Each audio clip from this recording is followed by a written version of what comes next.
ഇന്നത്തെ വീഡിയോയിലേക്ക് എല്ലാവർക്കും സ്വാഗതം. ഇന്ന് കെ സ്മാർട്ട് ഉപയോഗിച്ച് കെ സ്മാർട്ട് എന്ന കേരള സർക്കാരിൻ്റെ സൈറ്റ് ഉപയോഗിച്ച് നമുക്ക് എങ്ങനെ ബിൽഡിംഗ് ടാക്സ് അടയ്ക്കാം എന്നതിനെക്കുറിച്ചാണ് ഇന്നത്തെ ഈ വീഡിയോ. ആദ്യം നമ്മൾ സൈറ്റിൽ കെ സ്മാർട്ട് ക്വിക്ക് പേ എന്ന ഓപ്ഷൻ സ്വീകരിച്ച് തുടർന്ന് ബിൽഡിംഗ് ഡീറ്റെയിൽസ് എന്നതാണ്. അപ്പോൾ ബിൽഡിംഗ് ഡീറ്റെയിൽസ് സാധാരണ നമ്മൾ ആദ്യം ഡിസ്ട്രിക്ട് സെലക്ട് ചെയ്യുക.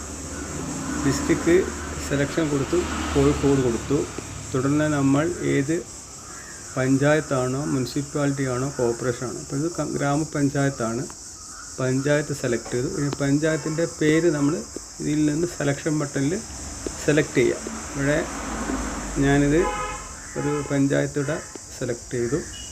തുടർന്ന് പഞ്ചായത്ത് സെലക്ട് ചെയ്ത് കഴിഞ്ഞാൽ നമ്മളിതിൽ 2013 ശേഷമുള്ള ആണ് ഇവിടെ കാണിക്കുക. അതിന് ശേഷം മാറ്റം വന്ന പഞ്ചായത്തിൻ്റെ, അപ്പോൾ അതിൽ ഒരു പഞ്ചായത്ത് ഓൾറെഡി വന്നിട്ടുണ്ടെങ്കിൽ അതൊക്കെ മാറ്റി നമ്മൾക്ക് നമ്മളെ പഞ്ചായത്ത് ഏതാണോ അത് കൊടുത്ത ശേഷം പിന്നെ ഇവിടെ നമ്മൾ ഡോർ നമ്പറും ഒക്കെയാണ്. അത് സാധാരണ നമ്മൾ വാർഡ് നമ്പർ ഏതാണോ അത് കൊടുക്കുക.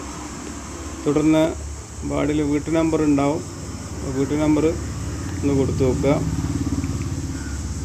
വീട്ടു നമ്പർ കൊടുക്കാം,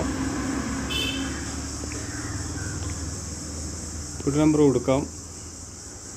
തുടർന്ന് നമ്മൾ ഇവിടെ I am not a robot എന്നുള്ള ഓപ്ഷനിൽ കയറി ക്ലിക്ക് ശേഷം സെർച്ച് ബട്ടൺ അടിക്കുമ്പോൾ നമ്മളെ ഡീറ്റെയിൽസ് ഒക്കെ വരും.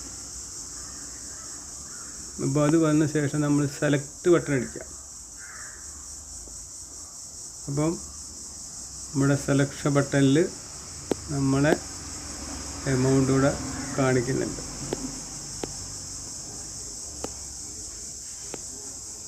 കഴിഞ്ഞാൽ പെൻഡിങ് ഡിമാൻഡ് ഇല്ല, അതുകൊണ്ട് അതൊന്നും ഇവിടെ കാണിച്ചില്ല.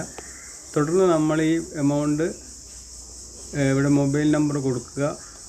പേ നൗ കൊടുത്തു കഴിഞ്ഞിട്ട് നമുക്ക് എന്ത് ചെയ്യാം, ഈ ഓപ്ഷനിലൂടെ ടാക്സ് അടയ്ക്കാൻ പറ്റും. ഇതിപ്പോൾ 2025-26 ടാക്സ് ആണുള്ളത്. അത് എത്രയാണെന്ന് ഇവിടെ കൊടുത്തിട്ടുണ്ട്. ഇങ്ങനെ നമുക്ക് എന്ത് ചെയ്യാം, ടാക്സ് അടയ്ക്കാൻ പറ്റും.